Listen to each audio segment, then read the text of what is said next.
Is that better? Okay. How's that feel? All right. I hate everything about this side. I don't like it.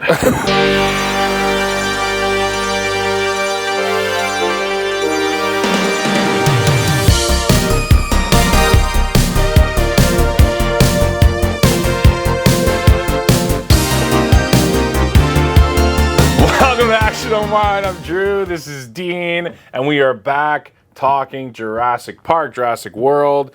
We threw one of these episodes in season 1. We had a lot of fun with it. Yeah. It's an absolute nostalgia trip for me to talk about it. And I mean, some of your stories you've shared too. I mean, in our top 10 episode, you shared that story about when you're in the theater, and probably one of the most impactful parts. And your mom's out cold in the front row, just catching flies, mouth open. It was the best. Love it. You know what I'm excited about is just where the Hammond collection has gone. I was a little disappointed because I'm now into this mode of 6-inch figures, and I love the Amber collection. That one obviously was canceled, but what they've done with the Hammond collection since then, I'm on board. I love it. Yeah, I spoke about it in the first season too. Like, I felt the same. I was very, very excited.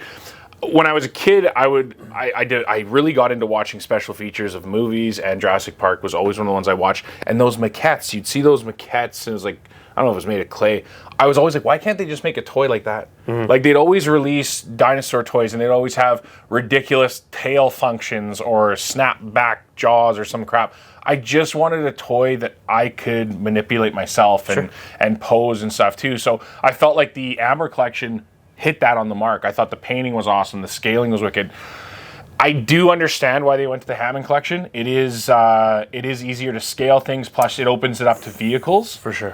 which is good. And the size of the dinosaurs, obviously. And you know what? My one nervousness when they were scaling it down was, how are the people going to be? And you can check out our shorts and our other episodes on it. But these figures, for what they are, they're articulated, good enough for me. The details are good. I think it works. I think it works for Hammond collection. So I will say, it felt like the Hammond collection. I was nervous it was going to continue for a while because it seemed to have a lull, like a low period. Nothing was coming out.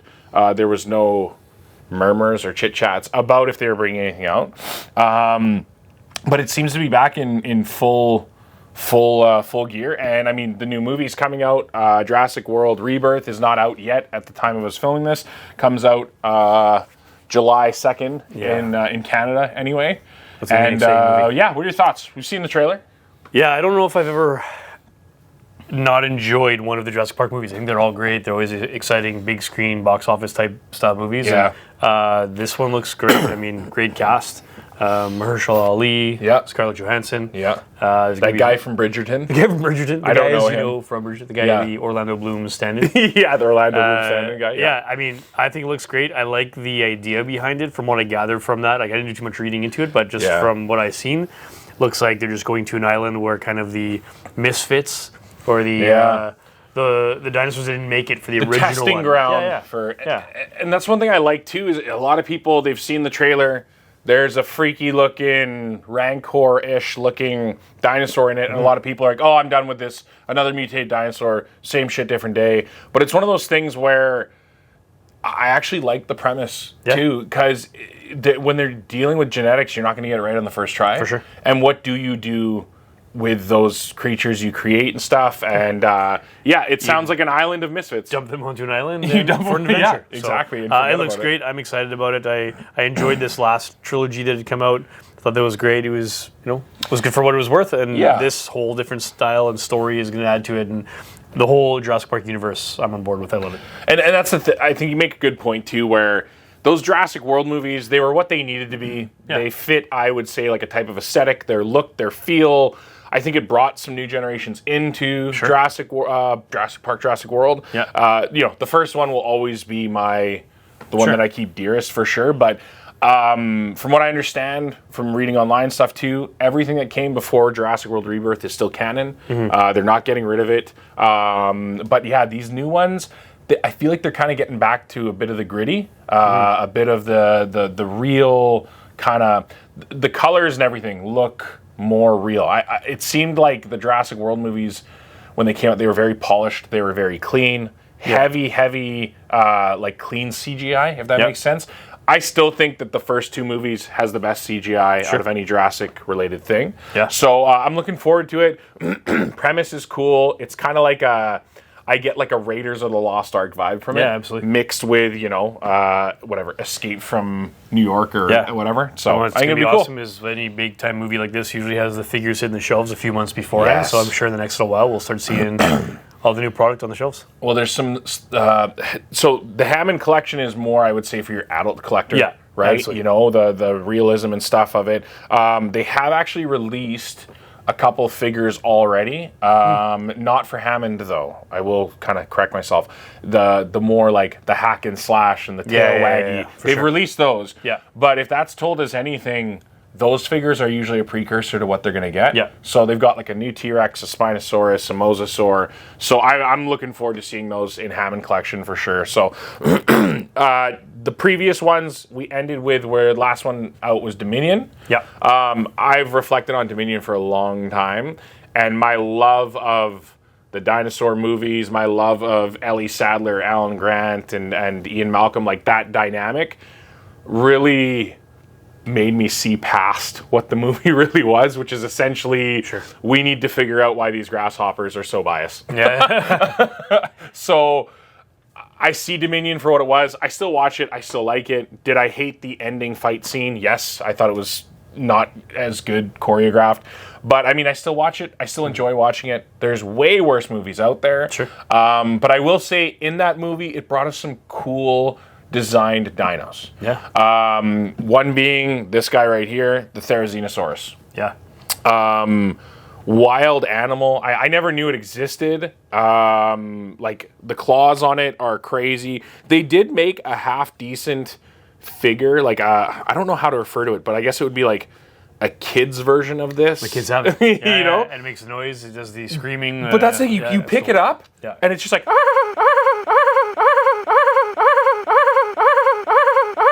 Yeah. And like it, I almost Sound like a horse? I almost Was that? I don't know. That was Artax.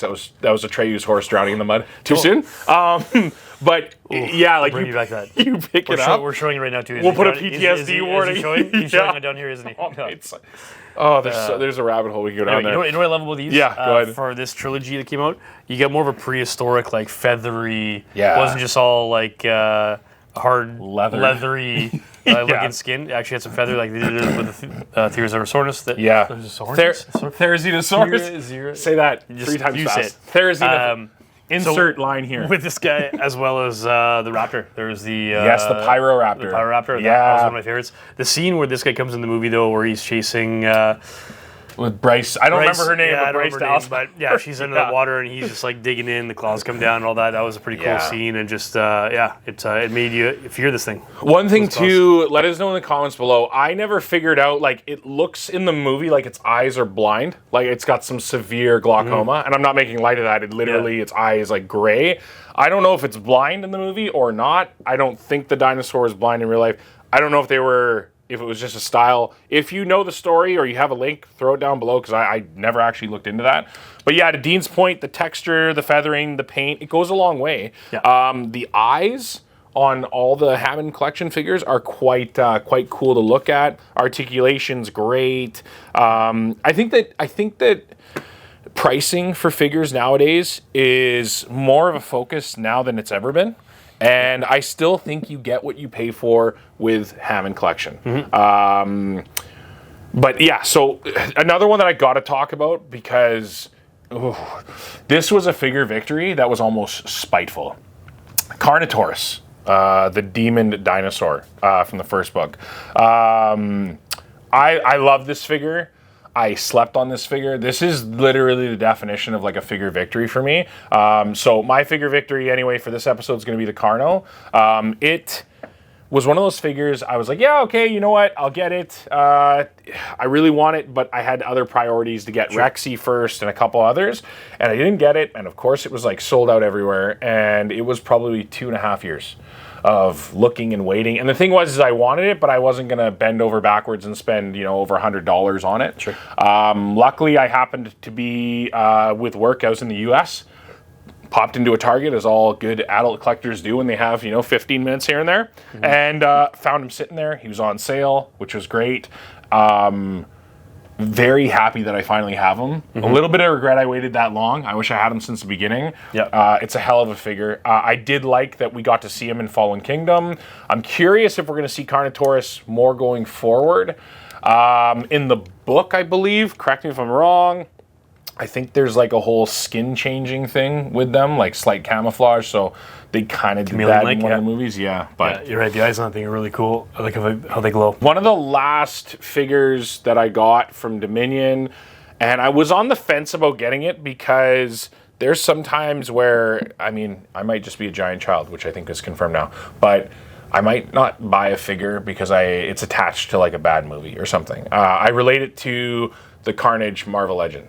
And I've finally been able to kind of see past it where I did not like Let There Be Carnage. I love Venom. I love Carnage. I love the Maximum Carnage was one of my biggest memories I have as a kid. But I was reluctant to buy the figure. Now that I have it, I love it. And I can just see it for what it is. It was the same with this figure here, the Giganotosaurus. Again, it was tied to the movie Dominion. And I was pretty frustrated with that movie. And I wanted it to succeed in a different level. But it doesn't take away from the fact that this is a sick figure. The painting, the sculpting, the articulation. Detail's crazy. It is just wild. It's got like the finned back and the neck and everything. I liked it in the movie too. I wasn't a huge fan of it constantly kicking the T-Rex's butt in the movie, but I mean, you know, whatever. They got to build suspense or something like that. But I'm curious if we're going to see this again. Part of me wants to see some of these, like the Therizinosaurus again going forward in movies, but a part of me also just wants to kind of put it to bed. You know, they've had some time in the light. Let's kind of move on and stuff. So I'm curious where it's going to go. If you don't have any of these figures and you're on the fence, like I said, if you can see past the movie that they're attached to, they're phenomenal. We talked about a company called Creative Beast Studios in our... When was that? Was that our By the Fireside? We would have talked about that. I think it was our first episode. If you are looking for a figure to go with those, I think that these scale perfectly. Depending on if you're into video games or anything like that, there's the game Ark, which is all dinosaur driven and everything. You can totally take some of these and combo it with some other figures and get some really cool displays.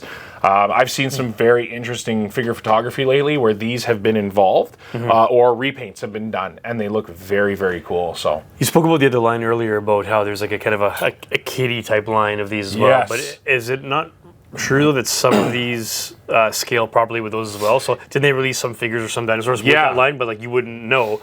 Other than the detail is a little bit different, but I think there's still some great figures that come with it because I think that there was like one of the Jeeps came with some raptors. So I mean, you can still get some other added pieces from their regular line. The Therizinosaurus, actually, I had the kids version of the Therizinosaurus posing with the Giga and the Carnotaurus for a while. And I've seen, you know what I have seen too is there's some figure photography on Instagram right now where people are taking those more, I guess, kids ones. I don't want to say that they're kids. I don't know how to describe them, to be honest. I guess maybe just the ones that are they're more durable. The ones on like the Walmart or Toys R Us shelves, right? Those ones that you can get more accessible. They're stocked a little bit more than that. And I've seen people paint those to this scale, or to this caliber, pardon me. And it comes out really, really good. So I'm curious where it's going to go. One thing that I'm very excited for, Jurassic Park 3, the famous Spinosaurus, we've found out now it's genetically inaccurate, but the good thing about Jurassic Park is it can get around that and say like, oh, well, it was, genetics, so they made it look like that. But apparently... I'm hopeful it's true. We're getting the Spinosaurus from Jurassic Park 3 in a Hammond Collection scale. Awesome. And he's kind of the underdog. People have wanted to see him come back for a bunch of movies, and I'm glad he's coming back. I'm looking forward to it. I'm curious, like if they do these next 3 movies, I'm curious what they're going to do with the Hammond Collection, if they're going to do re-releases, if they're going to do repaints, are they going to go into any of the comics or anything like that? So... There's a whole TV series and stuff too, which I haven't watched. Apparently, Camp Cretaceous is a good show, and Chaos Theory is the new sequel to it. But there's like 6 seasons or 7 seasons of it, so I got to get down. I got to watch that. Okay, so my question to you is, what's next? What do you want to see from the Hammond Collection? What figure, character, dinosaur, vehicle? What do you want to see next coming? I love these questions. I like You turned into Ian Malcolm there. That's That's great. No, I do love these questions. I always have kind of a wish list. So 2 things. I'll give you 2 things I would love to see. Number 1, I want to see, and it kind of goes against, I'm not a huge fan of re-releases because it's like I have these now, and if they re-release them with better paint, I'm always tempted to buy them again. But I would love to see like a legacy collection come out, like Hammond Collection Legacy, where it's like you maybe get a re-release of Rexy and whatnot, but in that Legacy, I want to see the bull and the the bull. Pen? No, what the heck? Yeah, that'd be not the actual bull. That'd be unreal. You get the actual bull dropping down. No, the male and female T-Rex from the Lost World. That part of the trailer. Yeah. I had the bull. With the tiger stripes and green growing up. It was one of the first figures where it could actually eat people. Sure, yeah. Phenomenal. That's all you do. I remember coloring on its teeth to get blood and stuff. And Mom was a little unsure about that and whatnot. So, but I would love to see the bull, male and female T-Rex that rip apart the trailer. And in that Legacy collection, I would love to see very highly well-made vehicles that could be destroyed, come with interchangeable parts. You have the Mercedes and the trailer and everything. These Jeeps and stuff, like we have one here with Rexy. These Jeeps and stuff that Mattel provides, they're phenomenal. They are great. I do love them. I appreciate that they have the paint apps. You got the whole Ian in the back going, must go faster, must go faster. I do love these for what they are. Yeah. I would love to see highly detailed ones where the doors open. You look at G.I. Joe and what they're doing with vehicles and stuff too. It doesn't have to be that scale, but I would love to see Legacy collection of some of those iconic vehicles and stuff like that. And then for me, vehicle-wise, as you mentioned it, how cool would it be from the Lost World to see the big trailer? If it kind of, as you said, opened up, kind of like a play set, and you have them sitting around and hanging off a cliff. I remember my buddy had it. They released one way back in the day. But yeah, could you imagine, I believe in you, Mattel. Yeah. You can make it happen to have the feature where you could have it hanging over the cliffside. That'd be phenomenal. And while we're on the topic, man, maybe that's kind of an endless amount of loops. I remember having, was it Dieter Stark, I think his name was, and he was on a motorcycle that exploded. There's all from the Lost World, all those vehicles, the Hummer H1 with the big grappling things for the Pachycephalosaurus. Yeah. You could have a heyday with making vehicles. Did they make most of the characters from number 3 as well? I think so. And don't get me wrong, those vehicles are out there. Yeah. I would be willing to pay a bit more just to get the vehicle, a little bit higher caliber with the doors opening, a bit more detailed interior, and maybe a figure. Yeah. And then you have also the what the heck is it called? For the life of me, I can't remember the name of it. I can't remember the ship. You could even do the ship though, where the T-Rex and everything's housed and whatnot. You could really kind of make it your own. But yeah, man, getting those 2 T-Rexes from the second movie and having those vehicles. Robert Muldoon's a great call too. I don't even know if he's out yet. I know they brought out Ellie. I have Ellie in the raincoat, but I know they brought out Ellie with the shit gloves. Oh, you could swap her arms for shit arms. She's that is one big pile of shit. So yeah, no. I'm curious where they're going to take it. I'm curious what the next level. You look at these figures and how they can paint them and how they can articulate them. I'd love to see the transfer over to the vehicles. So let us know down in the comments below if you collected those Kenner figures back in the day. Are you collecting Hammond collection? Were you lucky enough to be around to collect some of the Amber collection and the different things they have? And as always, thank you guys so much for having our backs in this next season. It's been a blast doing season 2, and thank you for taking the time to unwind.